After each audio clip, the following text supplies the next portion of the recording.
Hey guys, welcome back to the channel. I'm Relics, and today we're gonna go over the Kings' losses and how they exit the playoffs for the fourth straight season in a row against the Edmonton Oilers. And I know I usually put out my video the day after. I've had some time to think about it, reflect on what happened in the game. Really take a thought on how it happened, what happened, and things like that. And honestly, I'm not going to go over the game in super detail, but I do want to say that this was probably one of the Kings' better games. Obviously, the better game, best game was probably Game 2, where they actually won the game, compared to even Game 1, where we actually almost gave up the game. But yeah, I would say this, in my opinion at least, I say this is one of the Kings' better games, even though we lost, even though we were eliminated from the playoffs. The reason is because the fourth line and the third D pair, all the guys, all the skaters, they got to play this game. And I think that's one of the biggest things that, especially for Jim Hiller, I think that's one of the biggest things that we can take from this loss this year, and think about it going into the next year. And that is something that I think, honestly, that I didn't really think about in the past years. The past so many years now, I really just had okay, I'm gonna blame this person, I'm gonna blame this person, but I haven't really thought about what can we take from this series and utilize it for next year. Well, for the first time, Jim Hiller, really coached us all the way through a whole year, and then of course into the playoffs. Unfortunately, he didn't stick to his recipe for success. And yes, there are times throughout the season where he benched a couple players here and there, but not a whole fourth line, not a whole D pair. Things like that, that's just unheard of. I mean, skating with 9 forwards and 4 defensemen in a playoff game, it's very unheard of. And I think that ultimately led to our losses. For some reason, heading into the playoffs, we didn't stick with our recipe. We went 12-6. That's how the lineup was shaken up. 12 forwards, 6 D-men going into the playoffs. We played, I don't know how many games in a row now to end the regular season, and that's what happened. Going into the playoffs, yeah, we did that same thing, 12 forwards and 6 defensemen, but we didn't actually play that many players. I mean, literally the fourth liners for the forwards, they only got a few minutes each. Yeah, heck, maybe not even a few minutes in this, throughout the games. And then of course the defensemen too didn't even hit double digits. Clark and Spence specifically. Those are the kind of things that that just shouldn't have happened. And I think I share that kind of feeling with Kings fans in general. Why aren't you letting these guys play? Why are we fatiguing the top 9 forwards, the top 4D? I just don't understand. And I only say top 4D, even though me personally, I think all the defensemen are kind of equal in capabilities. I just, for the sake of, just saying who, you guys know who they are. I mean, it's Drew Doughty, Mikey Anderson, Vladislav Gavrikov, and Joel Edmondson. Those are the 4D I talk about when I say top 4D. And so, what we can really take from this is we need to play all the lines. And seeing in the last game, Game 6, how the fourth liners and the third D pair, including Clark and Spence, who both scored, that's what we need. And I think we need more of that. So unfortunately, Jim Hiller made some mistakes. I don't deny that 100%. If I had to blame someone, I've blamed Andreas Athanasiou in the past. I've blamed Kevin Fiala before. I've blamed players for reasons why we've lost playoff games. But this time, unfortunately, Jim Hiller has to take the cake. And I don't mean to point fingers or anything, but he made some weird coaching decisions, and that ultimately led to our defeat. Considering we had a game plan throughout most of the regular season, whether it was 12-6 or 11-7, he stuck with the plan and we played the players. That didn't happen in the playoffs, and that's why we lost. So that's my thought on it. But that's not the whole reason why we lost. Obviously, there is some concerns for players playing with a lot of efforts. I'm not gonna, I'm not gonna go into super detail on who and what, but some players need to play a little bit better. Unfortunately, the top line in Kopitar, Kempe, and Kuzmenko did not show up in the last 4 games. The 4 wins that the Oilers got, all 3 of them, I think we only got 1 point each. I don't even think Kuzmenko got a point. I don't even know. I don't remember. But that line was a disappointment, unfortunately. And, some players didn't look up to speed, including like Drew Doughty, who was injured and obviously was not able to play at 100%. I did mention multiple times throughout the season that, during my reviews and stuff, that don't rush Drew Doughty back. And yet they did. He came back a whole month early that he was supposed to. And he still got sidelined again because of that injury. So, unfortunately, the Kings kind of dug themselves in for that. And, it's just what it is. You can't help it. We're not part of management. We're not the players. We're not the staff. But it sucks to, as a fan, to realize that that's what happened. And unfortunately, the end result is we got eliminated by the Oilers 4 years in a row. So, as far as the game is concerned, I am actually very happy with the way the Kings played. I mentioned that very earlier in this video. But we had to lead again. Kings led again. Obviously, we took 1 goal, right? 1 goal lead. Fine, that's fine. And then they tied it. And then, we took it again. They tied it. And then, they went ahead on after that. So, the thing about the Kings is they pride themselves on defense. I wasn't really seeing that. And same thing for the Oilers. I think they wanted to play a more passive and more defensive game because they knew what was at stake. And they wanted to make sure that as soon as they got the lead, they're not going to make as many mistakes to give up, as many goals. And to be honest, I didn't see it there either. Regardless of the score, it was a 6-4 Oilers win, right? 1 empty netter for the Oilers, right? It's a 6-4 win. So you could say 5-4 win, right? The goalies, Calvin Pickard, Darcy Kemper. Those are my 2 stars of the game. Their stats may not look great at all, but those 2 were definitely the top players of the entire game. They were the stars of the night. Regardless of their stats looking like crap, they were seeing grade A chances left and right throughout the entire night. It wasn't like, the Kings were just doing the, dump on the net and then go change. No, we were getting some offense in that last game. And the Oilers too, obviously, you guys know that. Darcy Kemper was just giving the Kings, opportunities to stay in the games throughout the entire series, regardless that his stats looked like crap sometimes. I thought for sure the goalies were just phenomenal. It was amazing. Just me as a hockey fan, not just a Kings fan, but a hockey fan, to see the goalies under that much pressure, both up and down the ice, Oilers opportunities, Kings opportunities. It was great hockey to watch. It really was. And I couldn't be happier to see a final game that the Kings get eliminated on based on this game. It was a really good game. Now, obviously, it's depressing as a Kings fan to watch the Oilers just stomp on us, right? I mean, if I had to be honest, I think the Oilers still controlled this game as they did for most of the series. Obviously, that's why they've won. But the Oilers, they weren't at their best. I'm serious. They weren't at their best. McDavid got 1 assist. I don't even remember if Draisaitl even got a point in this game.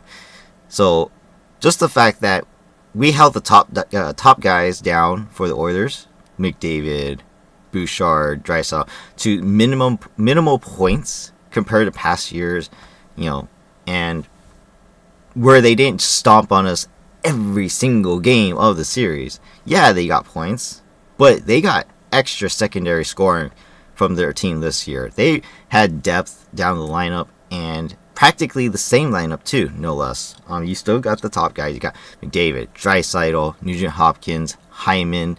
You got Evander Kane, who came back, Corey Perry, and Henrique. Josh Brown stepped up, or Connor Brown, right? So he stepped up. And then Nurse, obviously, he stepped up for them in good times as well.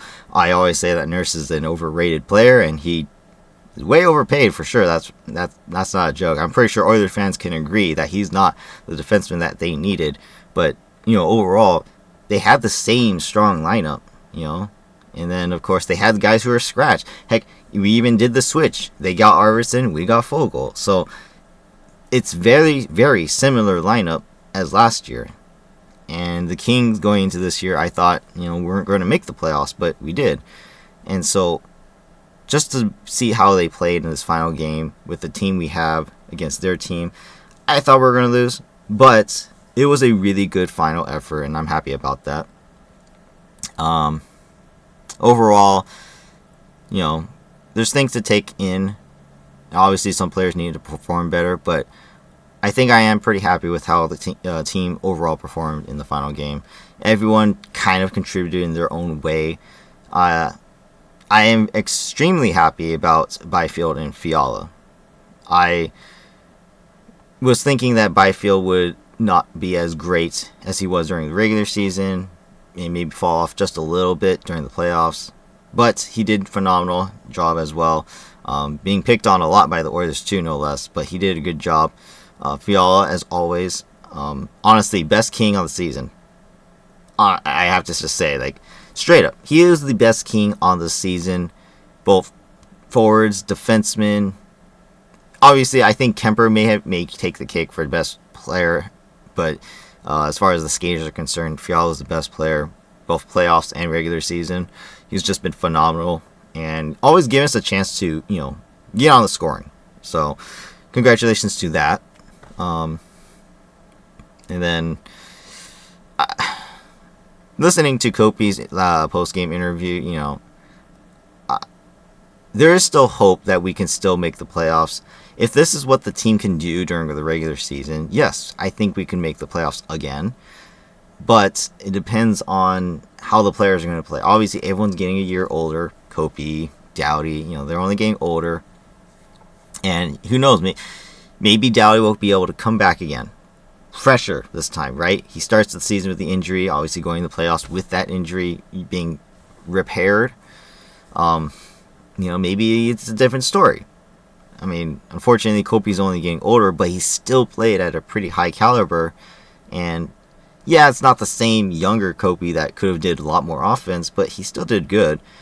And if the other guys, the younger guys, Byfield, for example, is only 22 years old. If even players like him, if he can just take another step in his career and just become next thing we know, he's the number one center, And that's kind of what we were expecting from Byfield when we drafted him. Who's going to take over for Kopitar when he retires?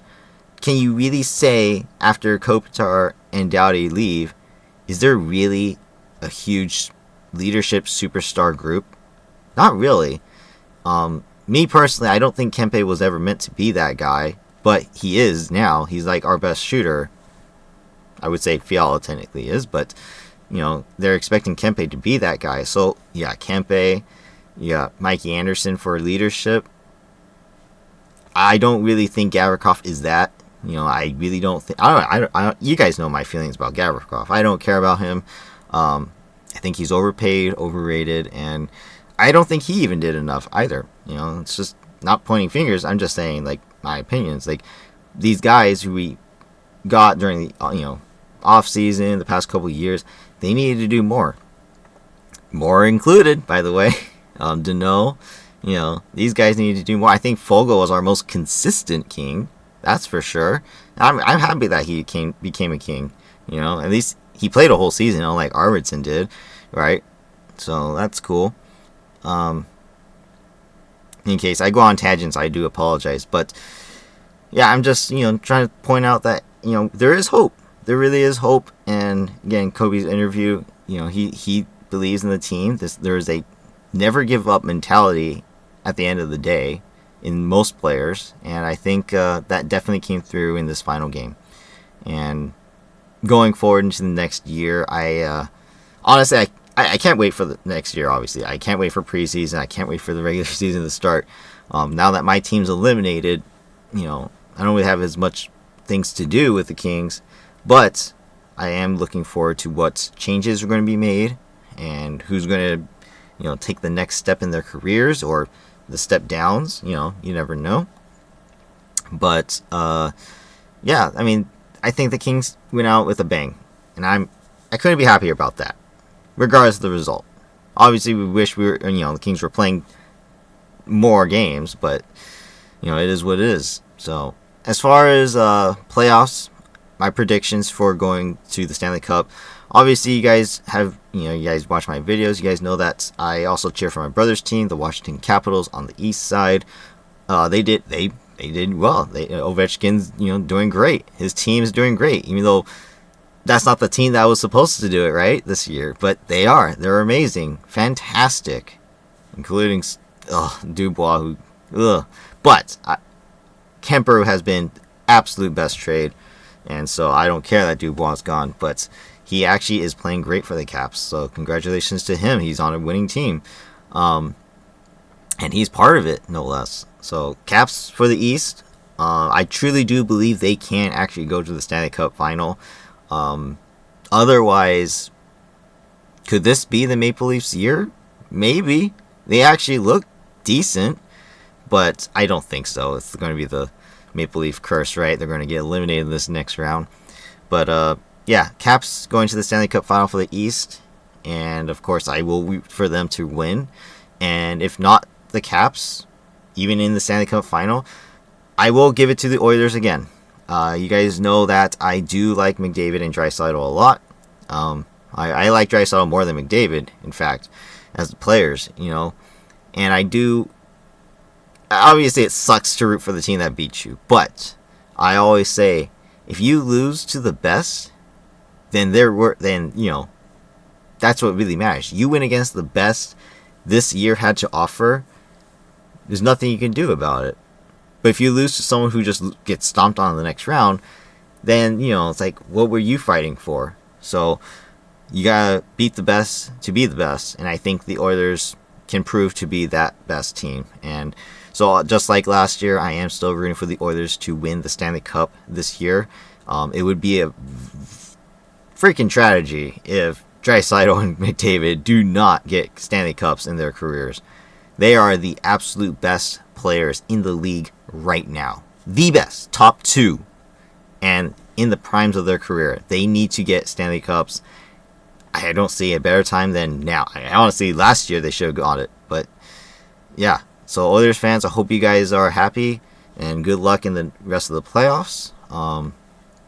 Obviously, good luck to Draisaitl and McDavid for their careers. Oh, and Bouchard. I do care about Bouchard as well. So, and obviously, of course, ex-King Arvidsson.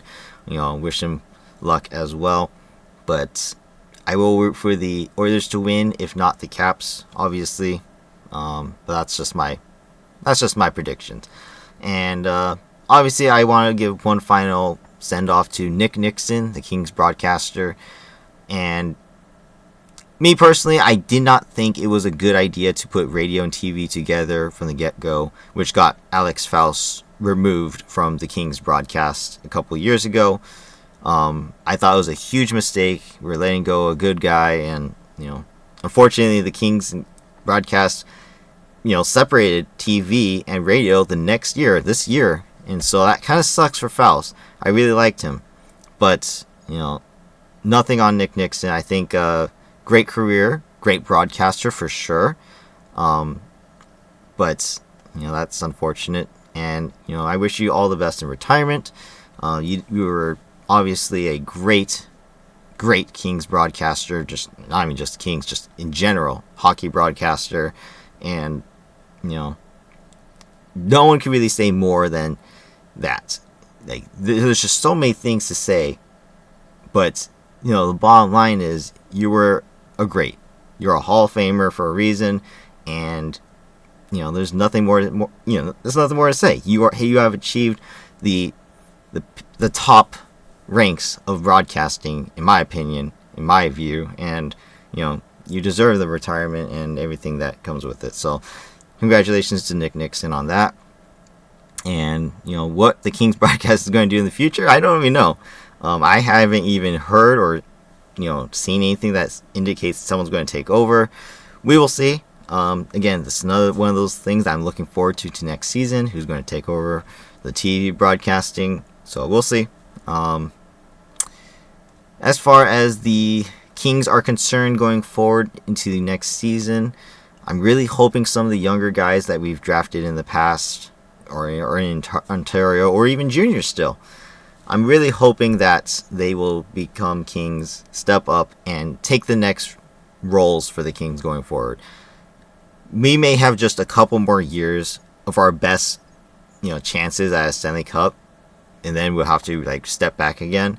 But I am still pretty happy, after the results of this year with the team we had. I am happy, and I think we have a chance still, in a couple years at least, to try and compete for a Stanley Cup.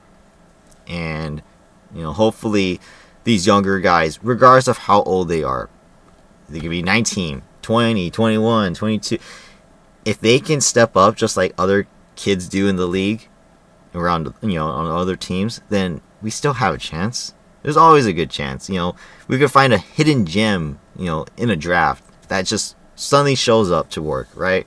You never know.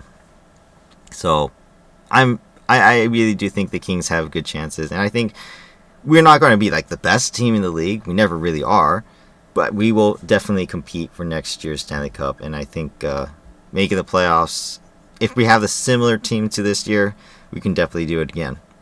And yeah, that's pretty much going to be it for this video. A little bit longer than the other ones, but that's because I want give my thoughts on everything and how things went, and be hopeful for next season. There's a lot of things to look forward to. A lot of Kings players that I want to invest my time watching, and a lot of people I want to see do good. And I'm excited to see who's going to take the next step forward. So we may have lost. Like I said many times, we may have lost, but things look really good for us. It really does. And honestly, can't wait to see who wins the Stanley Cup. Can't wait to see who wins the NHL awards. Can't wait to see the next NHL draft. Everything's off-season's going to be great, and I can't wait to see it all. I'm going to be busy this summer as well, so we'll see. But yeah, I'm just excited to see what happens going forward. Thank you guys for watching this video, or listening, whichever. I know I ramble a lot, but I just, as a Kings fan, I just want to calmly give out my thoughts, and hopefully I share the same feelings as other Kings fans. If you guys are Kings fans, let me know in the comment section how you guys feel about this. I know there was a lot of anger, obviously, the first probably 24 hours after our loss, but now that you have time to think, now that you have time to reflect on how everything went, how the series went, how the games went, the regular season, what are your guys' thoughts on the Kings, where they are at, what's going on in the future, things like that. Let me know in the comment section down below. Subscribe to the channel if you haven't already, and I'll catch you guys next year for whichever comes, whatever comes next. Maybe I'll even do some extra playoff videos. We'll see. You can bet that I'll be watching Oilers games though, because I am going to be rooting for them. I'm going to be rooting for the Caps in the East. So we'll see. We'll see if I cover any more games. But the only other thing I need to do with the Kings is a regular season breakdown. Obviously, I have one more review to give. Is the final overall season breakdown. I've done every quarter throughout the regular season, so look forward to that. That'll probably come within the next couple of weeks, probably. I don't want to rush it, but we'll see. But that's going to do it for this video.